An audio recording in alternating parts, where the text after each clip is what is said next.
You're listening to the Childfree Wealth Podcast. We're your hosts, Bri and Dr. J, certified financial planner. Here we discuss life and finances as it relates to being child-free. This podcast is for educational and entertainment purposes only. Please consult your advisor before implementing any ideas heard on this podcast. Hey, all you Childfree Wealth listeners. Today is a little something different. We're going to dive into financial therapy. Is this a scary topic or not? I don't know. We'll get into it. We'll actually got to have the debate about coaching versus therapy and anxiety. And yeah, we just did a podcast on guilt. We're going to go to a whole bunch of topics, and we have an expert here to do that. We have Lindsay Bryan-Podvin, who is a financial therapist. So, hi, Lindsay. Tell me about you and kind of what you do. Hi, Jay. I am, as you mentioned, a financial therapist. So my background is in clinical social work, and I have a master's degree and have been practicing for over a decade. And then I have additional training in financial psychology, therapy, and trauma of money. So my work is really centered around the emotional side of money. So much less how to make a budget and much more what's making it hard for you to adhere to it, or why is it difficult to bring it up to your partner. And prior to specializing in financial therapy, I specialized in anxiety and in depression. So I have a lot of overlap for folks who struggle with anxiety and financial anxiety. In my day-to-day work, I see clients 2 to 3 days a week, and then the other 2 days a week, I'm doing things like this, where I'm doing podcasts, YouTube videos, sometimes doing speaking engagements at places like credit unions or universities to help people understand the emotional side of money. And did I see you're child-free also, or a dink? I am. I'm a dink wad because dual income, no kids, with a dog, as you heard, because she needed my attention right before we hit record. That works. It's always interesting. It's always great to get child-free folks into this. Child-free and finance is one of those weird things. Like, they don't cross over well in the literature, so we got to make our own world. I want to start with something. It's just because I was dealing with this recently with a couple people. And it was the thought about, hey, if I just make more money or have more money, it's going to make me more secure with my money. And I'm not a real believer of that because, like, magically doubling the numbers doesn't lessen the anxiety or the fears around money or make you feel safer, at least in my opinion. I mean, have you seen that, or what do you think? Yeah, I think it's a nuanced answer. So yes, if you are struggling to make ends meet and you're not earning enough money to cover the basics, so if we think of the things that are necessary for your survival, food, shelter, clothing, nowadays, things like internet and your phone, I would count there. If you're not earning enough money to pay for those things, then yeah, I think it makes sense that you'd be anxious and stressed out. Now, once we hit a level of earning enough money to have our basic needs met, and then, a little bit more, then the data kind of falls off a cliff when it comes to the more I earn, the happier I will be. So I'd say if you are truly living in a paycheck to paycheck scenario because you are under earning, not because you're earning so much and you're spending it all, but because you're under earning, then yeah, of course you're going to be financially anxious. But yes, a lot of people have this feeling, especially in the US. We love to sell this message that once you earn 6 figures or fill in the blank, whatever the magic number is that day, then you'll be fill in the blank. You'll be happy. You'll have time freedom. You'll be relaxed. And so a lot of people think once I earn more money, then I will be happy, free, and relaxed, not actually thinking about what does freedom look like? What does happiness look like? What does relaxation look like to me? And what dollar amount actually ties into having those specific needs met. It's what they call the hedonic treadmill, where you keep pushing that goalpost out because you keep thinking that, oh, I thought I needed 6 figures, but really I need 6.5 figures. Or I thought I needed a $10,000 bonus, but really I needed a $20,000 bonus, without ever coming back to what is the number I'm trying to achieve and what does that specific number do for me in my life? It's making meaning of a goal versus just throwing a random number out there and hoping it's going to help you feel better. So what is the magic number? I mean, is there one? I mean, if you're going to throw out numbers like that, Yeah, no, there is not. So there is and there isn't. Let me back up. So about 10 years ago, there was a study that has now been basically debunked that said once you earn about $75K, we're talking, 10 years ago, so adjusted for inflation, we're talking closer to $95K, any dollar you earn up to that amount will make you happier. Once you hit that dollar amount, then your happiness plateaus. Now the data has come out to say, actually, that number is much more like, I think, 400,000. And now that particular study is getting pushed back. So that's why I say yes and no. These studies are always coming out, and then people are coming back and rebutting. My hypothesis from what I've seen in the work that I do is that if we have enough money to cover our basic needs, plus a financial safety cushion, that is what we need in order to feel happy. And we have to define what happiness is, right? Happiness for my neighbor might be a brand new Porsche. Happiness for me might be spoiling my dog rotten. Each of us is going to have different financial needs. That's why I say there are numbers, but also at the end of the day, it depends on what you actually need for you. Well, and I think the way I look at it is there's a rent and ramen phase where you're barely making enough money for food and, it's rough. And then people start making money, and I swear they almost expand the rent and ramen. So they're constantly living on this scarcity mindset of oh, well, I buy a bigger house, so I have to have a higher, and this is the diatribe we talk about, but other things. But it's I always have to live in this phase of, barely making ends meet, or else. And the question is, or else what? But it's kind of like this, you almost set up a system where I never have enough. And that I just don't know if that's an American thing or if it's just, I don't know, our society now or social media culture. I don't know what, but it's it's more than just a treadmill. It's we're setting ourselves up to be unhappy because we keep increasing our expenses and increasing everything else. I mean, what do you think about that? As you and your listeners know, that term is known as lifestyle inflation or lifestyle creep. The more you earn, the more you spend. And I think there are so many competing factors about why so many of us fall into it. One is we're a consumer economy. We have been told from the time we are little that different things will make us happy. A bigger house will make us happy. A vacation will make us happy. Having a fancy dog leash will make us happy. We've been told that things outside of us will make us happy. And if we don't ever pause, and this is where the emotional side of money comes in, if we don't ever pause to get really curious about how we define happiness, we will perpetually be on that treadmill. So that's why it's imperative that when you are in a place where you are working toward having a healthy relationship with money, you define what your life looks like and you unsubscribe quite literally to the folks who are peddling this notion that you need to have even more money, that you need to earn even more, that you need to save even more, when you may very well be okay. I think you were sharing on, I don't know if it was a podcast episode or in an email newsletter, you were saying look, as child-free folks especially, we really have to examine our numbers compared to the numbers that most people throw out there that are these benchmarks. And I think that this kind of ties into what we're talking about today, is that we have to really examine what is the cost of my lifestyle that will bring me happiness, and then also making sure that we're not just chasing money for money's sake. There are so many other things that go into wellness besides how much we have in our net worth or what our credit score is. We have to make sure that we are nurturing our relationships. We're working on self-growth and development. We have a safe and healthy environment to live in. There are so many other things that are important. And to me, I think what gets people caught up is they are chasing just the numbers or the tangible things that numbers will provide without ever thinking about, is this money giving me the time, giving me the space, giving me the energy that I need to nurture the other areas of my life that also make me happy? Yeah, and I call it recondoing your life, getting rid of the things that don't bring you joy and doing more of the things that do. But I see this thing, and Bri and I did an episode on this recently on guilt around money, and this, what I've heard people call it middle class work ethic, middle class guilt, or whatever it is. And I see it in my child-free folks in that you hit your numbers, you're doing well. I'm like, okay, you can cut back on work, or you can change your life, or do what you want to enjoy. They're like, yeah, but I can't because other people are struggling. And how do I get comfortable with me having stuff and other people not? And me having it easy, quote unquote, and them struggling, and this guilt starts building in there. And I'm like, well, we got to work on that. I mean, you've got to have seen that in your practice. Yeah. So tell me, how do you approach that money guilt? So that's a very specific type of money guilt, and I call it financial survivor guilt.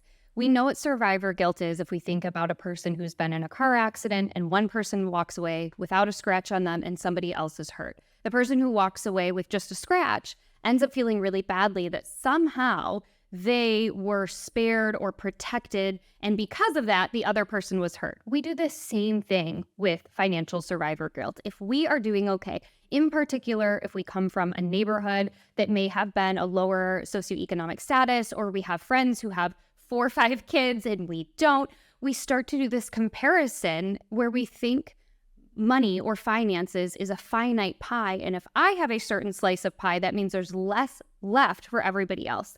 We know that that's just not true. Yes, there is a disproportionate amount of wealth concentrated in the top, 0.5%. But outside of that, me having $80,000 income doesn't mean that somebody else will only get a $20,000 income. It does not work like that. And so when it comes to financial survivor guilt, a tendency may be to work hard, earn more, give away more. And it's not that it's bad to work hard or give away money, but we also have to think about, again, what will bring you happiness? What will bring you joy? And what feels good financially to you? For me, in my business, every single quarter, I make a conscientious decision to either donate money or a workshop to an organization that aligns with my values that would either need funds or would not be able to afford my speaking fee. So professionally, that's a way that I cope with that. Personally, my partner and I take a look at where we want to be giving financial contributions every single month. Having come from the nonprofit world, I know how important it is to make sure that you're giving monthly versus, once a year in November and December, like so many people do. So it's not about giving away all your money so you can be good, but it is about making decisions about what are the causes that really matter to me that will make me feel good and how can I honor those needs. And if you're feeling really terrible that you have a full Sunday where you can kick up your feet and catch up on your shows and you're feeling bad that, your sister's running around driving kids from soccer field to soccer field, then you can lovingly question yourself and say, does it feel good for me to tell my sister, hey, I've got the late game tonight, or hey, I've got dinners on me tonight, right? We can think about what we can offer or what we can give that won't burn us out in the end, because when we're burnt out, when we're stressed out, when we're financially strapped, we can't give back to our friends, our family, or our community.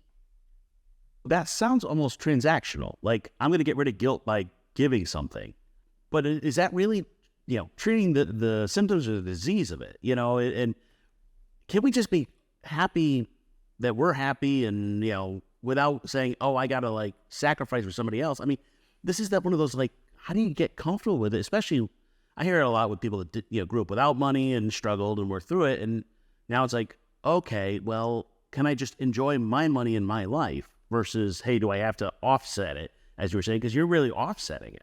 Good question. So in that case, I think it's important to differentiate two things. We use the terms guilt and shame interchangeably, but they're different. Guilt is external. I made a mistake. Shame is internal. I am bad. And I think you're spot on that when I was talking about the example of having a Sunday to myself, that was probably much more shame and much less guilt. So when it comes to how we cope with shame, it is not about donating a percentage of our money so we stop feeling that shame.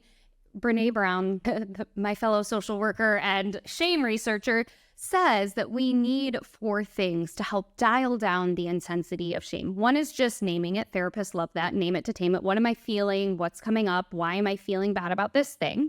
The next thing to do is have social support or understanding that you're not alone.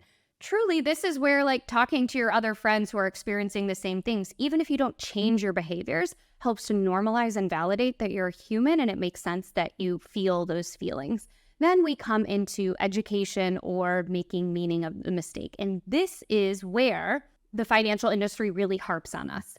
If you hit those particular benchmarks, then you're good. If you don't, then you're bad. So being child-free folks, we're kind of automatically labeled bad because we don't have the 2.5 kids. We don't have the 529 plans. Some of us do for other people. Naming it, we have social support, we have making meaning of that mistake, and then the last one is empathy and compassion. And so this is the piece, Jay, that you're talking about. Can't we just enjoy it?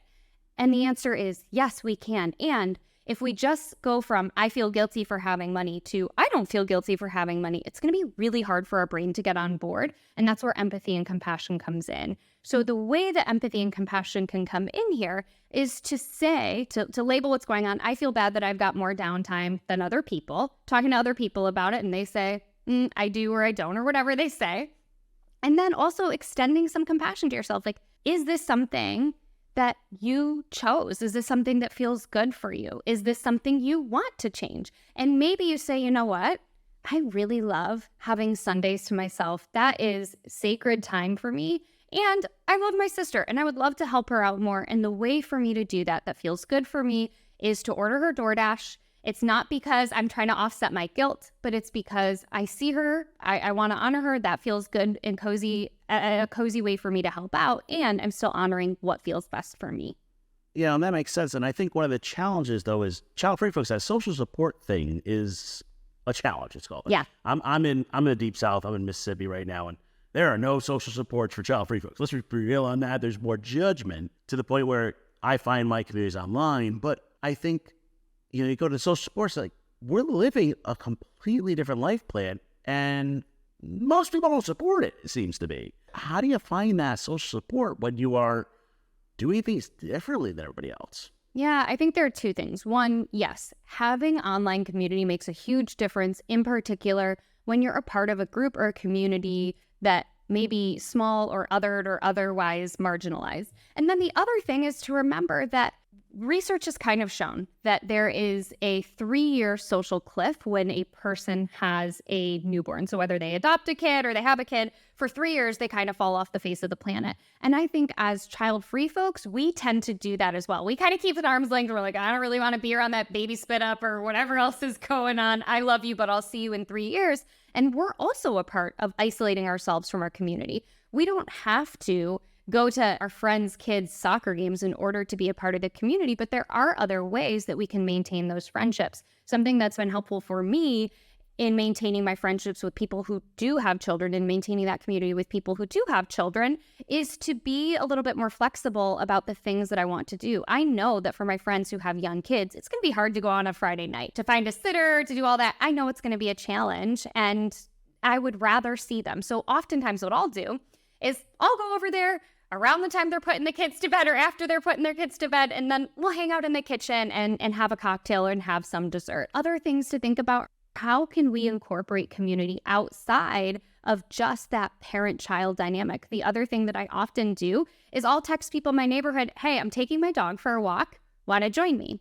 And I think we also have to remember that just because we are child-free doesn't mean that we're automatically ostracized from the community. Just like it's hard for us to maybe engage with people who are having a kid's first birthday, people might also not know, do Jay and Lindsay want to be included in this event if they don't have kids? And the answer may be, yeah, I don't want to go to a bounce house, but what I will do is hang out with you afterwards when your kids are taking a nap.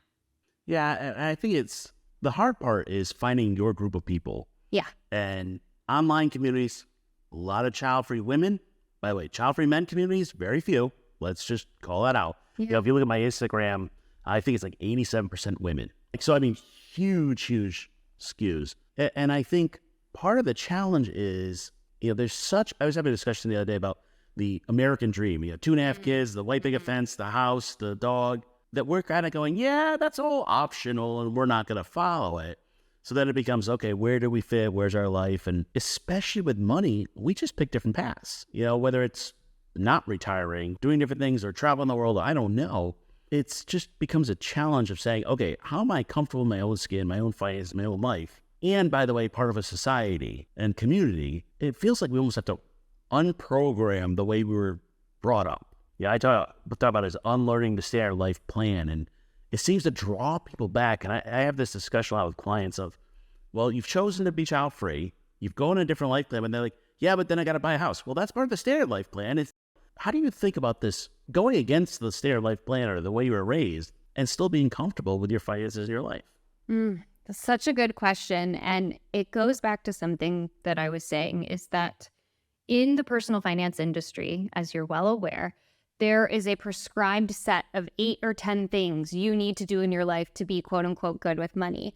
And my kind of response to that when I'm working with clients is, are those your 8 to 10 rules or are those somebody else's 8 to 10 rules? And you are spot on that it is hard to push back against societal norms. From the time we were kids, it has been imprinted on us. You need to go to college, you need to get a good job, you need to save up, you need to get the house and the white picket fence and the 2.5 kids.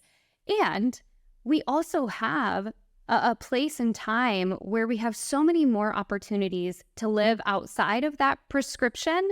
And we also have the opportunity to be around other people who also live outside of that prescription. So if you are finding yourself feeling like, I want to do XYZ with my life, I want to really live in my truth, that being child-free feels good for me, and that is the lifestyle that I'm going to choose. I want to live in my truth, that I want an 800 square foot house and that I want to retire at 55 and a half. Great. And the other thing to do is, if all you're doing is kind of hanging out in the places where people who have bought into the other types of lifestyle are hanging out, of course you're going to feel out of place. And so connecting with, whether it's online or finding, even within your own community, asking people for the things that they're doing a little bit outside of the box, it can help. It can help to have conversations with folks to hear about how they opted out of things that we're quote unquote supposed to do. So whether a person works for themselves, they live in a tiny house, they've decided to retire early, those are all choices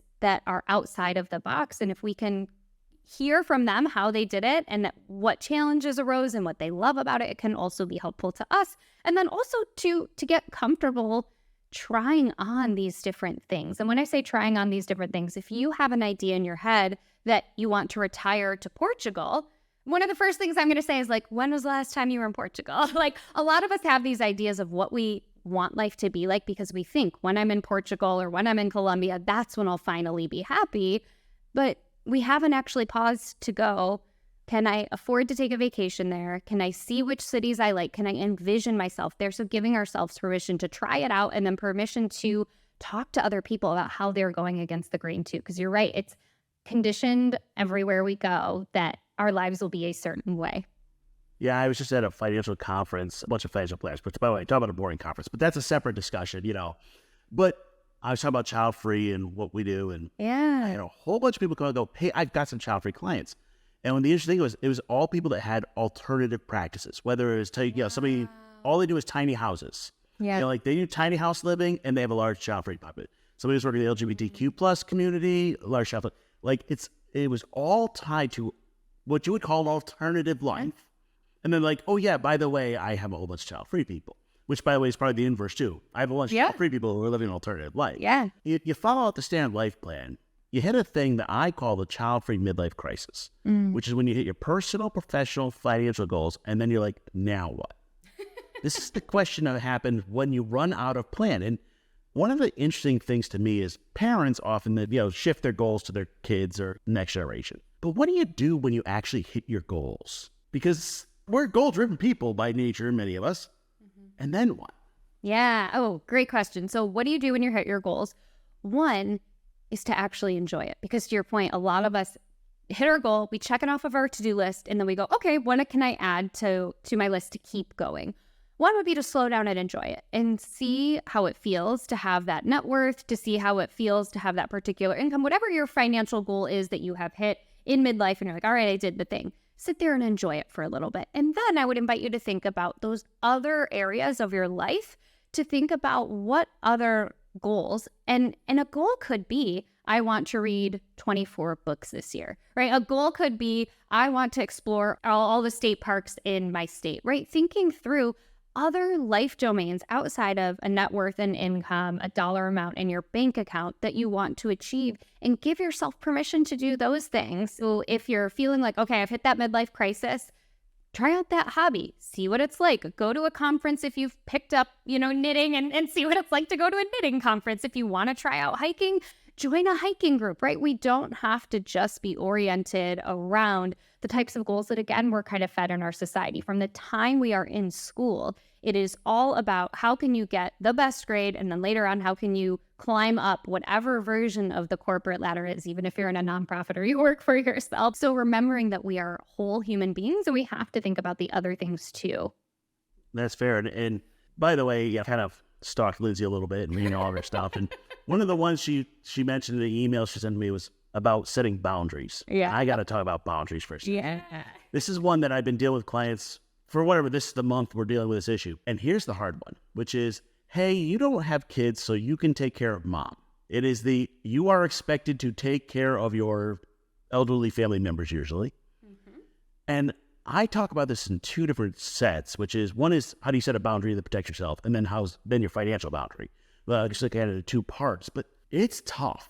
How do you set a boundary with, all right, this is an expectation, you're just going to do this or whatever, and we can have a separate discussion about who's going to take care of us, but, how do you say no or set a right boundary for family members, especially when it comes to caring for others, when it's just an expectation that child-free folks, we're going to have to do it. The expectation of, if you don't have kids, you must have nothing going on. That's what they're saying, but they're not saying it, right? And this happens in work settings too. Oh, so-and-so has a soccer game. You don't have kids, so you can take on that client project, or so you can work later, so you can travel. And I think it's important from the very beginning of any sort of relationship, work relationship, familial relationship, what have you, that you assert what you will and won't do, which may sound weird, right? If, we're talking to our adult siblings and they're saying to us, hey, you have to go take care of the person who raised us because you're the only one without kids, we actually want to be having that conversation long before mom or dad or whoever helped to care for us gets sick. I often think about different kind of touch points throughout life. What I mean is when your parents turn 65 or 73, whatever number it is, actually calling your adult siblings and saying, hey, look, mom, dad, auntie, grandma, whoever it was, is aging. I think we need to talk about what our plan is. I'm happy to maybe chat with them first and see what they have in place, and then bring it back to y'all because I want to make sure that we're on the same page. And this sounds so wild, but what so many of us do is we wait until mom or dad has fallen down the stairs and has broken a hip, and then we're all in panic mode and we're not operating in the best version of any of ourselves. And then emotions get heated. You don't have kids, or you live in a different state, or you have this or you have that. Versus, can we have these conversations before the accidents happen, which goes back to so many other conversations about talking to other people in your family about your will and trust, about what you want done in your end of life care or after you pass away. So when it comes to, so that's a long-winded way of saying, if you can have a conversation before it happens, do it. But if you're in the moment and you are sitting in the hospital and you're talking with your adult siblings about how you're going to care for a parent when they get discharged, it does not have to fall on you. If, your siblings look at you and say, well, Lindsay, you're the one without kids, you're in charge, you get to say no. You also get to say, let's create a plan where we're kind of shouldering the burden a little bit more equally, and remembering that equally is not 50-50 or 25-25-25-25. Equally may be different. And you get to decide, how can I help best in a way that, again, preserves my emotional and mental sanity and my financial sanity. And the thing about boundaries that's also important to remember is they can change over time. In the heat of the moment, you may be feeling called to move in with mom and work remote, and then you do that for 3 months or 6 months, and you're like, I'm kind of losing it. I'm going stir crazy. I need some backup. Full permission to call your siblings and say, look, I've been here 3 months. I've been here 6 months. It felt really good at first. I have to be honest. I'm starting to get burnt out. We need to have another conversation about what caregiving is going to look like. Here's what I can do. Here's what I'm not going to do. And keeping in mind that having a conversation once doesn't mean it's all said and done. I think that's where people struggle with boundaries, is they feel like they have to nail it the very first time they have that conversation, versus saying, hey, let's just get through this month and then we'll reconvene. So what about the only children? Because these are the ones that really get that pressure of like, I don't have somebody else. And I've had a lot of conversation with them about, we can build a team around mom, and we can, or whoever, and we can build caregivers. But how do you set a boundary when you're the only child and taking care of your elder? That to me is hard. It absolutely is hard. And for only children, that is a very real boundary, to say, I am only one person. I can only do so much. We can have care team calls every Monday night. If it's an emergency, text me, call me, but otherwise, please hold your questions and conversations with me until Monday. And when I'm saying, like, when I'm imagining who I'm talking to in this situation, I'm imagining talking to whomever is coming in to do a nurse check or a social work check, or the neighbor who lives next door, right? When we talk about who is going to have that conversation and who is going to be a part of it, you determine, hey, I'm here Monday afternoon to have the download and to help problem solve and help put out fires. Otherwise, I am offline unless it is a true emergency. Then call me, text me. But especially when you're an only child, you really only have your own capacity. So what I would invite too for the only children who are listening and who are child-free is to also make sure you have a support team for yourself, not just for the aging person that you are helping to care for or the family member that you're caring for, but also for yourself. Do you have people in your community who can say, hey, Jay, you have been at the hospital or at your mom's house every other day. I can see you're burnt out. Why don't we go to trivia night tomorrow? Or you know what, let's make sure that we go out and go see that state park that you'd mentioned wanting to see. Making sure you have a support team in place for yourself is just as crucial as making sure that you have some boundaries and communication in place with the support team who's helping out that other person in your life too. That's fair. I think the hardest conversation actually is with your parents setting the boundaries, but that's probably... Oh, yeah, for sure. Yes, nailed it.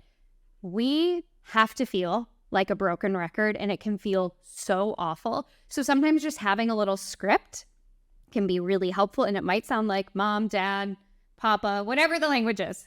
I love you. I care about you. I only have the bandwidth to talk about X. I only have the bandwidth to talk about your Social Security income. I only have the bandwidth to talk about your car insurance. Once we finish that conversation, I have to hang up. We can talk again tomorrow. We can talk again Friday. But again, reiterating to them what you are available for and what you aren't available for at the very beginning of the conversation. And they might get annoyed. Let me tell you, when you set a boundary with someone, especially someone who has never had a boundary set before, they don't like it. They like to be able to text you and call you and drop by your house at all hours of the day. It feels really uncomfortable if you've never had a boundary set for somebody to set a boundary. So it's okay, again, to experience a pushback. And that's where your own community care team comes into place. And you can text that friend, even if they're across the country, be like, oh, I need like all the funny GIFs you can send me right now. I just had the most stressful conversation with my parents, right? We also need to ask for that too. We can have a separate debate if it's GIF or GIF, but that's we're not going to have that one. Okay, so I'm going to go with one non-financial question for you, and then we'll get back to the financial question. I can't have a therapist on here without asking the question that child-free people get all the time. Yeah. What if you regret it? Oh, research shows. What if you regret that life choice? Yeah. Great question. So the research shows that people who do not have children and make that choice intentionally are much less likely to regret that choice than parents who have children.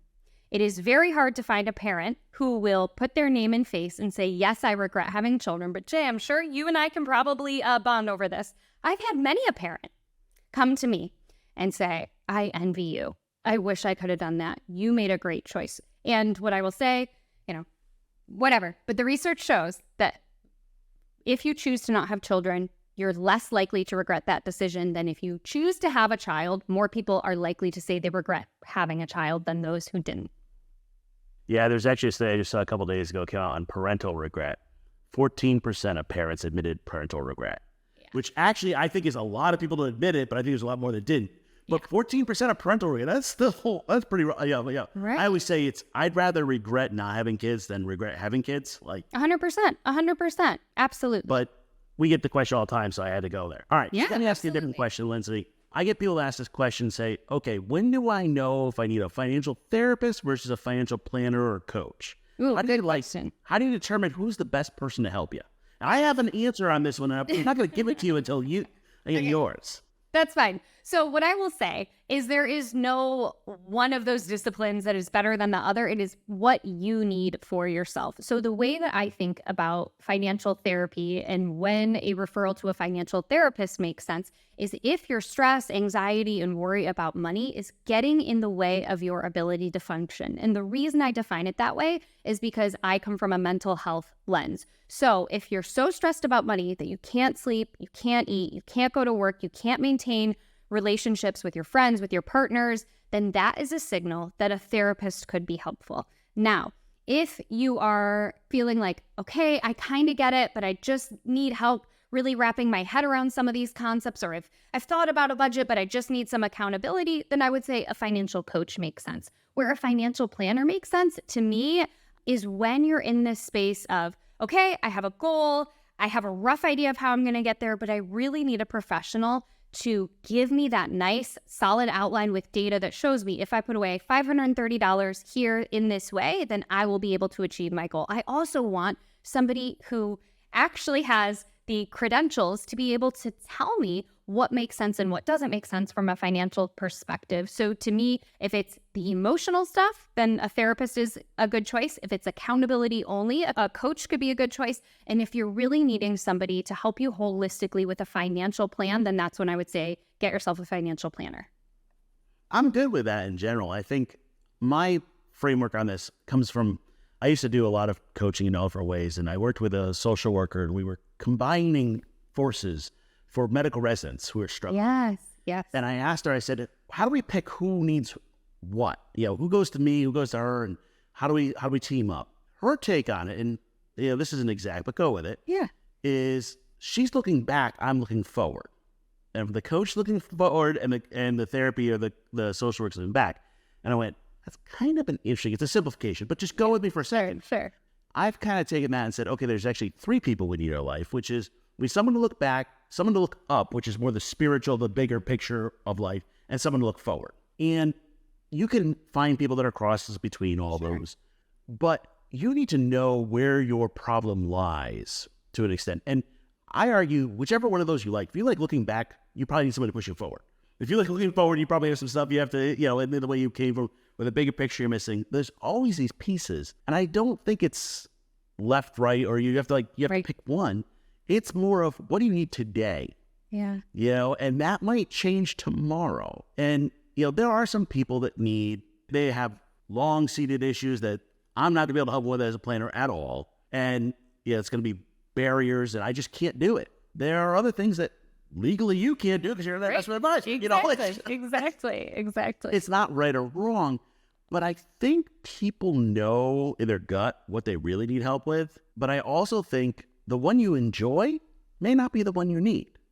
What do you think about that? Well, I will answer that in a second. I will also say that many of my clients have a financial planner, as they should, because to your point, that is not my job. And we work in tandem, right? They see their financial planner quarterly, and then they may use me and my services to help them prepare emotionally before and after that meeting, right? So we can work in tandem, and the same thing with a financial coach. So I think there is space for, yes, you can pick and choose if you need one specific person, and I think we can really collaborate in a meaningful way to help our clients look back and forward and up all at the same time. Okay, and the question was, remind me. Now I lost it. The question was, there are people that enjoy one or the other. Oh, yes. Love therapy or love planning. And I'm like, whichever one you love, and you probably need to kick in the butt the other direction. Got it. Okay, thank you. So my response to that is I like to ask people to do the work that is around their growth edge. And for people who are like, growth edge, what is that? Don't worry, I will define it. So in therapy, and probably in financial planning and coaching, there is a space that we call a growth edge, which is a place that is probably a little bit uncomfortable and is probably the place you have to look at. To kind of use a metaphor like stretching, if you are in a stretch and it's a little bit sticky, a little bit uncomfortable, that's probably a good cue. You need to hang out there and take a couple more deep breaths so your muscles can relax and you can get deeper into that stretch. You could just say, I'm not going to stretch and back away from it, but you're not going to make progress. Or you could be like, I'm going to definitely touch my toes and then snap a hamstring or snap an Achilles, right? We don't want to do that. So we don't want to push past discomfort just because we think we should. And we don't want to avoid it just because it's uncomfortable. We want that spot that's a little sticky, a little bit challenging, and we want the support and guidance to be able to work through it. Well, and I think with money, there's a lot of avoidance behaviors. Let's just put the head in the sand. If I make more money, it'll fix it. It's not, by the way. It's just like the hard part there is just asking for help. And I'll be honest, I really don't care who you start with, whether, whichever financial professional is the right one to start for you. Yeah. Just asking for help and going, hey, I want to work on this is huge. I actually find with my clients, I'll do an intro meeting with them and they'll either sign up as a client in about a week or I'll hear from them in about a year. And I've tracked it. And what it is it's a motivational question. Are they willing to dive into the stuff that's been identified? Yep. And I don't pick which one because there's nothing I can do to motivate them and, get them to do it. But there really is, you got to take that first step reach out, talk to somebody. And I get these people, well, I don't want to talk to somebody because they're going to judge me or my latte's a problem. Look, I don't care about your latte. Really, I don't. It's more, what's your big picture? Where are we going? How we get you good with finance? It's hard to make that first step. I mean, have you seen that? Absolutely. So there's some data that shows that between the time a person first thinks, oh, gee, I need therapy, and the time they call a therapist or email one rather today is 9 months. I would imagine that number is probably pretty similar for financial planning professionals, because a lot of us know we need a little bit of help, but to actually take the action to raise your hand or pick up the phone or send that email and really put it out into the universe and say out loud, I need some help, is terrifying. So yes, I agree that it is so amazing when people are able to say, I'm stuck, I'm struggling, I need some backup. I think that is one of the most powerful things any of us can do. Yeah, I can actually give you the stat from the financial world that might get there. So in financial planning, we've tracked it from a marketing standpoint that people need 8 to 10 touches before they'll reach out to you. Sure. Now, that might be over months or weeks or years, depending on what it is. But I mean, they have to get to know you. I mean, that's why we do the podcast, we do all different things, different ways to reach people.